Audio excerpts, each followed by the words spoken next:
નમસ્કાર, આપ જોઈ રહ્યા છો તારણ ન્યૂઝ અને હું છું પ્રદીપસિંહ ચૌહાણ. આવો જોઈએ આજના સમાચાર. વિસનગરમાં ઊંચા અવાજે વાગતું ડીજે બંધ કરાવવા જતા પૂર્વ પાલિકા પ્રમુખ પર હુમલો. લગ્ન પ્રસંગમાં ઊંચા અવાજે વાગતું ડીજે બંધ કરાવવા જતા હુમલો. ભૂતનાથ મંદિર કમ્પાઉન્ડમાં મોડી રાત્રે વાગતા ડીજે બંધ કરાવવા ગયા હતા. ધોરણ 10 અને 12ના વિદ્યાર્થીઓને અવાજથી મુશ્કેલી પડતા ડીજે બંધ કરાવવા ગયા હતા. અશોકજી ઠાકોર નામના વ્યક્તિના દીકરીના હતા લગ્ન. અશોક ઠાકોરે ગોવિંદભાઈને અને તેની પત્નીએ ગોવિંદભાઈની પત્નીને મારી જાનથી મારી નાખવાની ધમકી આપી હતી. હોબાળો મચી જતા સોસાયટીના રહીશો આવી જતા ગોવિંદભાઈને વધુ મારમાંથી છોડાવ્યા હતા. રિપોર્ટર વિશાલ જોશી સાથે તારણ ન્યૂઝ. શું નામ તમારું? હું ગોવિંદભાઈ ગાંધી, નગરપાલિકાના પૂર્વ પ્રમુખ વિસનગર. શું બનાવ બન્યો છે તમારે? એટલે રાત્રે અમારે હું આશી સોસાયટીમાં રહું અને બાજુમાં અમારે ભૂતનાથ મહાદેવનું મંદિર, ત્યાં એમના મેરેજ હતા ઠાકોર સમાજના દીકરા દીકરીના. તે એનો મંદિરનો વહીવટ પણ હું કરું ભૂતનાથ મહાદેવનો.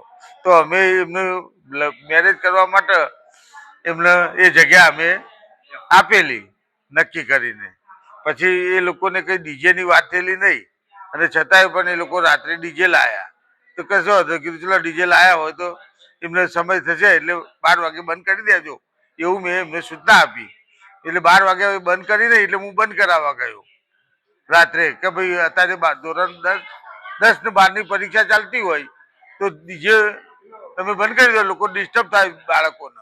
એટલે એ લોકો અમારા ઉપર હુમલો કર્યો અને લાકડીઓ અને પાઇપોના દ્વારા મારા ઉપર હુમલો કરવામાં આવ્યો અને મારી પત્ની ઉપર પણ એમને ગરદાપાટું કરી અને એને પણ હાનિ પહોંચાડી. તો આવા કારણે મારા ઉપર હુમલો કર્યો. હું અત્યારે સિવિલની અંદર વિસનગરમાં હું એડમિટ છું. આ સંદર્ભે પોલીસે શું કાર્યવાહી કરી? પોલીસે મારી FIR લઈ લીધી અત્યારે હાલ. પોલીસ આગળની કાર્યવાહી શું કરે એ અમે પછી ખબર પડશે.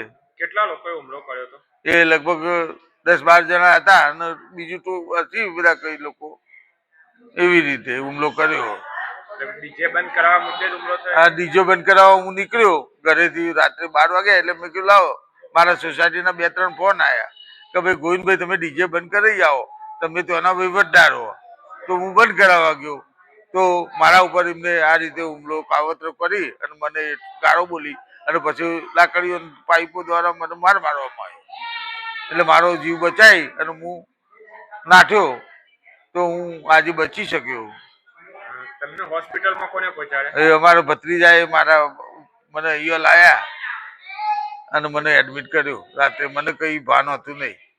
પોલીસ કેટલા વાગે આવી હતી? પોલીસ આવી હતી લગભગ એટલે કયો આગળ ઘટના સ્થળે લગભગ રાત્રે આવી ગઈ હતી 12:30.